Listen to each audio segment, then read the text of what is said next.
مشاركتك بهذا الحدث. كيف كان استعدادك يعني وترتيباتك أيضا؟ بصراحة كان الاستعداد كتير قوي، لأنه 130 دولة رح تشترك بهذا الحدث، فأنا كنت يعني قلقان بصراحة. بس الجهات المعنية كمان دعمتني، يعني أنا اشتغلت ومع وزارة السياحة نسقت لي السفرة بصراحة رسميا.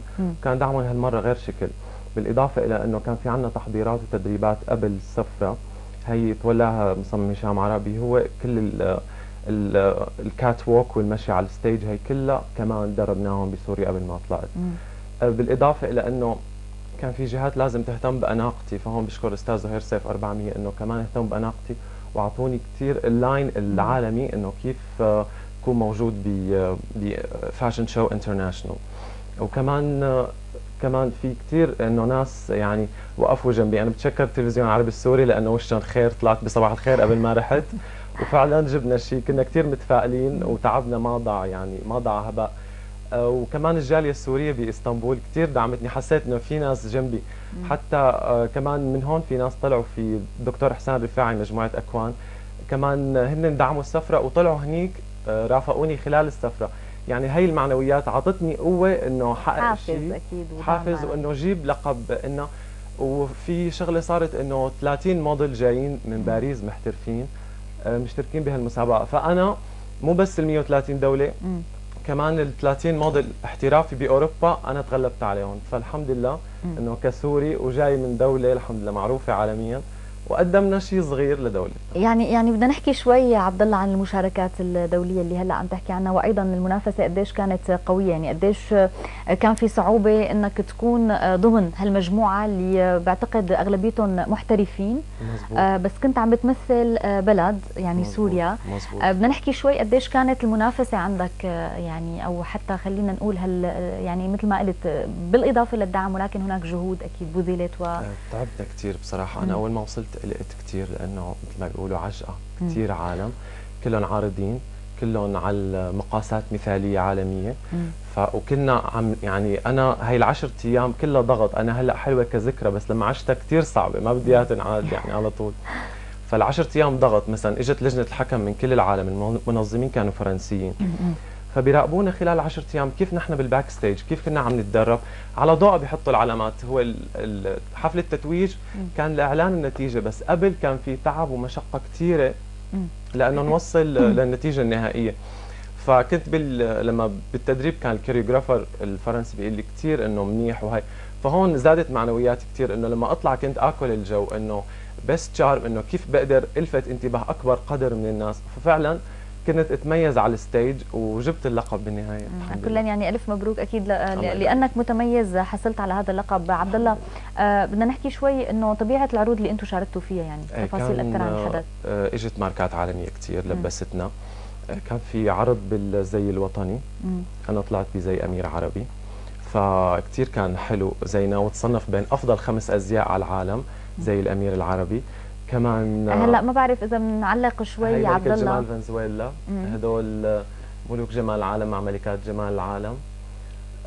اذا بتحبي تشوفي هي ملكة جمال البانيا وبلغاريا، متوسطه من هون صربيا بس مو مبينه كثير.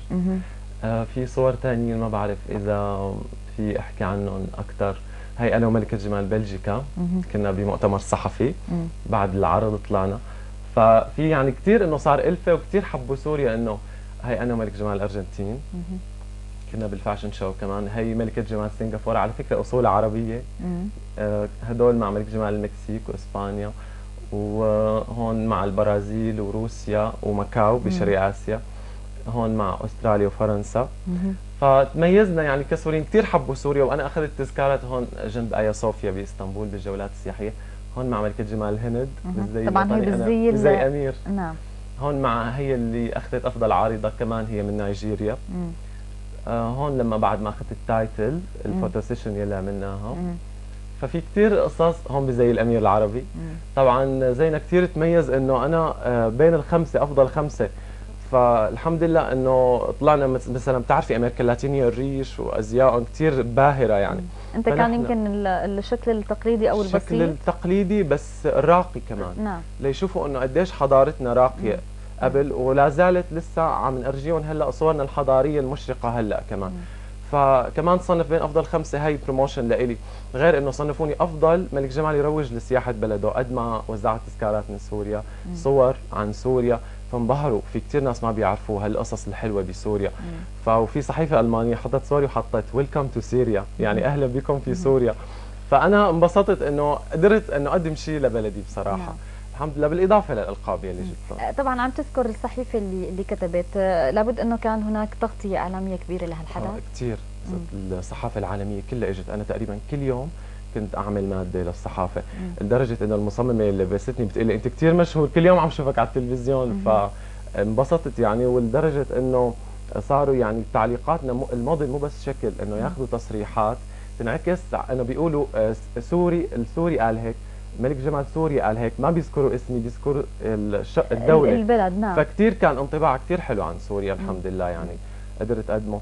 بالاضافه الى انه العروضات يلي كانت هنيك في فقرات كثيره، حتى في فقرات استعراضيه على المسرح، لازم يكون الجسد رياضي وعنده مرونه كامله ليقدر يقدمه، وانا كنت دائما باول المسرح، اول الستيج، فالكوريوغرافر دائما بيحطني مع انه 130 شخص، بس بينت الحمد لله، بينت كثير يعني على الصحافه العالميه وعلى الستيج وقدام كل العالم. يعني عبد الله، هون في سؤال بحب اسالك اياه، انه شو بيتطلب يعني المشاركه بهالحدث، وحتى ايضا الخوض بهذا المجال، يعني من الشخص اللي بالفعل عنده هالرغبه او هالحب هذا؟ هو اول شيء الواحد بيحب العمل اللي فيه، وبعدين في كثير قصص، في الرياضه، في النظام الغذائي كثير صارم، في متابعه الشيء عم يصير هلا بالموضه والفاشن والمواسم، لانه بيسالونا كثير، لازم نكون على قدر عالي من الثقافه بهالمجال. يعني ما بيجي اي شخص انه يفوت هالمجال، صعب كثير عليه. بعدين هون بالعاده انا كانوا المنظمين يحكوا انجليزي بغير احداثها، هون فرنسي، كله فرنسي. فبالعاده ملوك جمال ما بيعرفوا انجليزي، فرنسيين بيقول لي بليز ترجم لنا، فبالعاده انه بقضي احيانا نص وقتي بتدرب، والنص الوقت الثاني بترجم لهم للغه الفرنسيه، ما بيفهموا. فهون يعني لفتت نظرهم الثقافه. عم بتضيف لك ايضا يعني طبعا كمان ثقافه. طبعا فكتير هون حبوا هالشيء، وقالوا لي انه السوريين كثير مثقفين، وهي حقيقتنا كسوريين. يعني ما بعرف، في سؤال هيك هو تقليدي نوعا ما، طبعا قدرنا اكيد نستشف من حديثك يعني مشاعرك الجميله اكيد بفوزك بهذا اللقب، الجائزه اللي هي اكيد باعتبارك انت بتمثل سوريا، فهي جائزه لك ولسوريا ايضا للبلد. هي لبلدي قبل ما شو بدنا نحكي شوي عن هاللحظات الجميله هي؟ بصراحه خفت انا اول شيء، قلت ما انه كثير عالم، 130 دوله، وفي ناس محترفين يعني دايرين العالم كله بهالمجال. انا صح انه مشترك باحداث عالميه كثير، بس صار قلق، يعني هو الخوف بعده اكيد في نجاح، لان الواحد يكون عنده هم انه ينجح. فالحمد لله كثير انبسطت، اتمنى انه قبل السيد الرئيس اقدم له اللقب يلي جبته، لانه عن جد الحمد لله ان شاء الله اكون قد ما بقدر رفعت راس سوريا ان شاء الله. على كل مشاريعك المستقبليه يا عبد الله شو هي؟ عندي هلا مشاركات دوليه، كمان عملت فوتو سيشن لوكاله ببرلين. هلا في عندي كذا حدث بنحكيها بوقتها ان شاء الله. ان شاء الله. على كل نحن نتمنى لك دوما التوفيق، وبنقول لك مبارك لك وايضا لسوريا. شكرا جزيلا لحضورك معنا. شكرا لك عبد الله الحاج. مشاهدينا رح نتوقف مع فاصل وعودة معكم لمتابعه فقرات برنامجنا.